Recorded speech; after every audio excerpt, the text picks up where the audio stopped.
তো ফার্মার ভাইয়েরা, আপনাদের সবাইকে নতুন বাংলা নববর্ষের হার্দিক শুভেচ্ছা। আশা করি সবার ফার্ম এবং সবার জীবন ভালো কাটুক, ভগবানের কাছে প্রার্থনা করি। তো ছোট ছোট পরিবর্তন যেমন জীবনে এর অনেকটা উন্নতি করতে সাহায্য করে, ঠিক তেমনি ছোট ছোট একটা ডিসিশন অফ ফার্মেরও অনেক কাজকে সহজ করে। তো আপনারা কদিন আগে দেখাইছিলাম যে অটো ড্রিঙ্কারগুলা আমি কিন্তু ঘরে লাগানোর লেগে জায়গা রাখছিলাম। এই যে এখানে অটো ড্রিঙ্কারগুলা লাগানোর লেগে জায়গা রাখছি, সবটি রুমে অটো ড্রিঙ্কার লাগানোর লেগে জায়গা রাখছি, কিন্তু লাগানি হয়েছে না।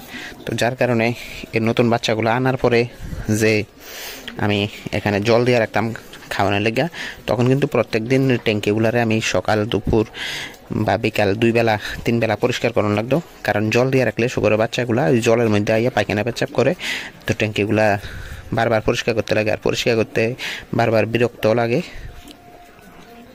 তারপরে হঠাৎ করে আমার মাথা তাইলো যে একটা ড্রিঙ্কার যদি লাগিয়ে দিই, এখানে যদি জলটা না জমে তাহলে আর পায়খানা পেচ্ছাপ করতো না।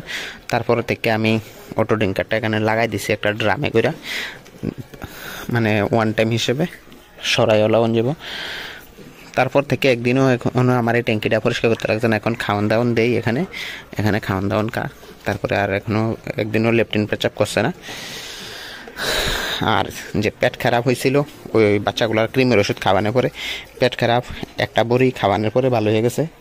তো যে বড়িটা আমি খাওয়াই, এই যে বড়িগুলা আমি খাওয়াই, তো কে কে বড়িটা চিনেন কমেন্টে জানাবেন। আমি নামটা কই না, কে কে চিনেন তারা কমেন্টে জানাবেন। তো বাচ্চাগুলো এখন সবগুলা সুস্থ আছে, হেলদি আছে। খাওয়ান টাউন দিছি চান টান করে বিকালবেলা, এখন খাওয়ান টাউন খাইতেছে। আর এখানে বড় দুটারে একসাথে রাখি, একসাথে খাওয়ান দিছি, এই দুটা খাওয়ান খাইতেছে। আর এটিরও আমি হাইটেক ট্যাবলেটটা খাওয়াইছিলাম।